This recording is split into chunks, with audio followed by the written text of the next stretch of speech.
ग्रंथों में 4 प्रकार के उपसर्गों का वर्णन मिलता है।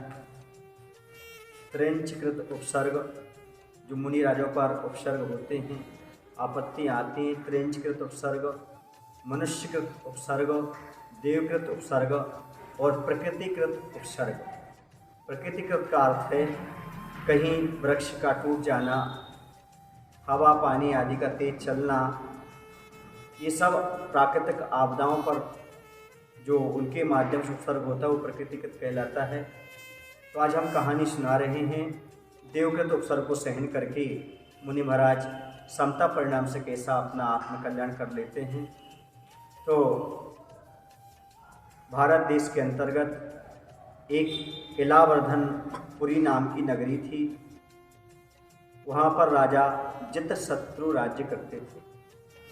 उनकी रानी का नाम था इला देवी। उनके एक पुत्र था जिसका नाम था श्रीदत्त। ये बहुत ही शांति से अपना जीवन यापन किया करते थे और हमेशा धर्म ध्यान में उनकी परिणति बनी रहती थी।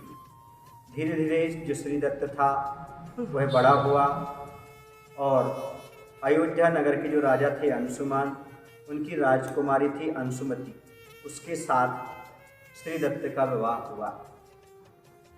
और जो अंशुमति थी उसके पास एक तोता पला हुआ था। उसे बहुत कुछ सिखा रखा था रानी ने, राजकुमारी ने। तो वह अपने साथ लेकर के ससुराल आ गई श्रीदत्त के यहाँ। अब एक दिन ऐसा हुआ कि श्रीदत्त राजा और उनकी जो रानी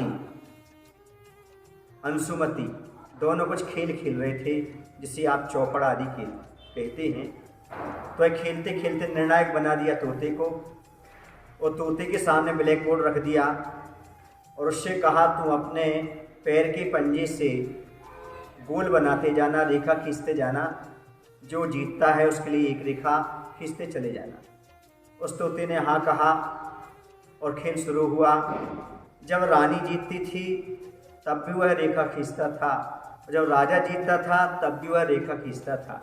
क्योंकि उसके पक्षपात इतना था, क्योंकि रानी का तोता था, उन्होंने पाला पोसा था, तो पक्षपात कर जाता था। जब राजा जीतता था तो एक लाइन खींचता था और जब रानी जीतती थी तो 2 लाइन वह अपने पैरों से उस ब्लैक बोर्ड पर खींच दिया करता था। एक बार देखा राजा ने, सोचा कोई बात नहीं, पक्षी है, अज्ञानी, गलती हो गई होगी। 2 बार उसने ऐसा ही किया, तीसरी बार ही पक्षपात किया।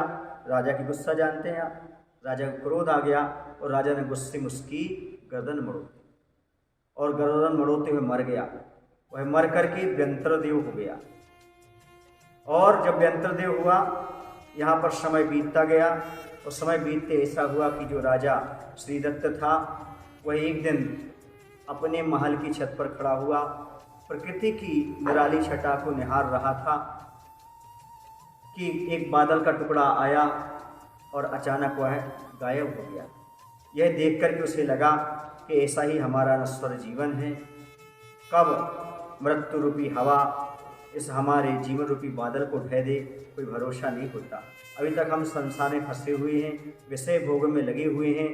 मैं बड़ा मूर्ख हूँ, अज्ञानी हूँ, मुझे तो अब कल्याण कर लेना चाहिए। ऐसा सोच करके, ऐसा विचार करके उसने वैराग्य धारण किया और जंगल में जाकर के मुनि दीक्षा धारण कर ली। अब वह मुनि बन गया और मुनि बन करके वह आत्मकल्याण में प्रवृत्त हो गया। क्योंकि बंधु, जिस व्यक्ति को संसार की असहायता नजर आती है तो वह संसार में नहीं रहता, अपना आत्मकल्याण करने के लिए प्रवृत्त हो जाता।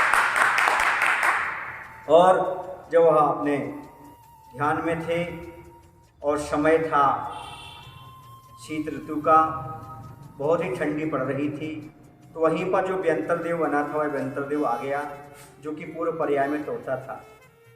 और बैरवश उसने महाराज पर उपसर्ग करना प्रारंभ कर दिया। बहुत ही पानी बरसाया, ठंडी ठंडी हवा चलाई और महाराज इस उपसर्ग को सहन करते रहे। वह समझ रहे थे महाराज कि यह हमारा बैरी हो सकता है, पर मुनि दीक्षा लेने के बाद, मुनि बनने के बाद ना कोई शत्रु बचता है, ना कोई मित्र बचता है। सब समता परिणाम महाराज का सबके प्रति समान भाव रहता है। सुख हो, दुख हो, जन्म हो, मरण हो, संयोग हो, वियोग हो, शत्रु हो, मित्र हो, इसमें सब में निंदा प्रशंसा सब में समानता रखते हैं। ऐसे समानता रखने वाले और अपने ध्यान में लीन हुए, शुक्ल ध्यान में लीन हुए और केवल ज्ञान की प्राप्ति कर ली और मोक्ष को भी प्राप्त कर लिया। तो बंधुओं, ये श्रीदत्त मुनिराज की कहानी है, जिन्होंने व्यंतर देवकृत उपसर्ग को सहन किया और अपना आत्मकल्याण किया। एक बात हमेशा याद रखना, मोक्ष मार्ग उपसर्ग और परिश्रमों से गुजरता हुआ जाता है। जो उपसर्ग और परिश्रमों से गुजर जाता है वह कभी मोक्ष मार्ग पर नहीं बढ़ पाता है। ये सब हमारे कर्मिक उदय से उपसर्ग परिचय आते रहते हैं। इनको जो शांति सहन करता है उसकी उन्नति होती है। बोले महावीर भगवान की जय। आचार्य विद्यासागर जी महाराज।